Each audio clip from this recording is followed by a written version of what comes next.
গেল বছর যুব ভারতীতে কুয়েতের বিপক্ষে খেলে নিয়েছিলেন অবসর। তবে ৮ মাসের মধ্যেই ইউটার্ন নিলেন ভারতীয় ফুটবল লেজেন্ড সুনীল ছেত্রী।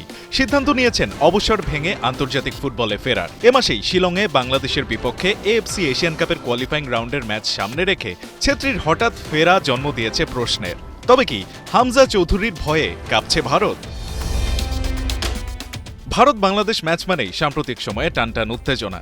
দুদেশের রাজনৈতিক পরিস্থিতির উত্তাপ মাঠের খেলায় ছুঁয়ে তো যায়ই, তার রেশ থাকে মাঠের বাইরে সোশ্যাল মিডিয়াতেও। হামজা চৌধুরীর মতো হাই প্রোফাইল ফুটবলারের বাংলাদেশ জাতীয় দলে অন্তর্ভুক্তি নিয়ে চর্চা রয়েছে সবখানে।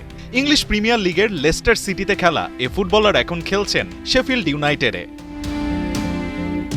ডিফেন্সিভ মিডফিল্ডার হলেও তাকে বাংলাদেশ কোন রোলে খেলাবে তা নিয়ে এখনও রয়েছে ধোঁয়াশা। তবে হামজা যে এ ম্যাচে গেম চেঞ্জার হবার সক্ষমতা রাখেন তা জানে ভারতীয় শিবির। ২৫ মার্চ শিলংয়ে অনুষ্ঠিত হতে যাওয়া ম্যাচের আগে ভারত তাই নিজেদের টেনশন কমাতেই যেন ফিরিয়ে আনলো তাদের ইতিহাসের সেরা স্ট্রাইকারকে। বার্তাটা যেন পরিষ্কার, বাংলাদেশের বিপক্ষে নামার আগে মাইন্ড গেমে পিছিয়ে না পড়া।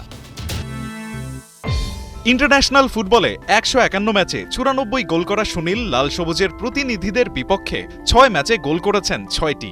তার ফেরা নিঃসন্দেহে বাংলাদেশের ডিফেন্স লাইনের জন্য তৈরি করবে বাড়তি চ্যালেঞ্জের। তবে সুনীলকে ঠেকাতে এবার বাংলাদেশের আছে হামজা চৌধুরী। লড়াইটা তাই হবে না অসম। সুনীল বুনো ওল হলে হামজাও যে বাঘা তেঁতুল। রায়ান আহমেদ, একাত্তর।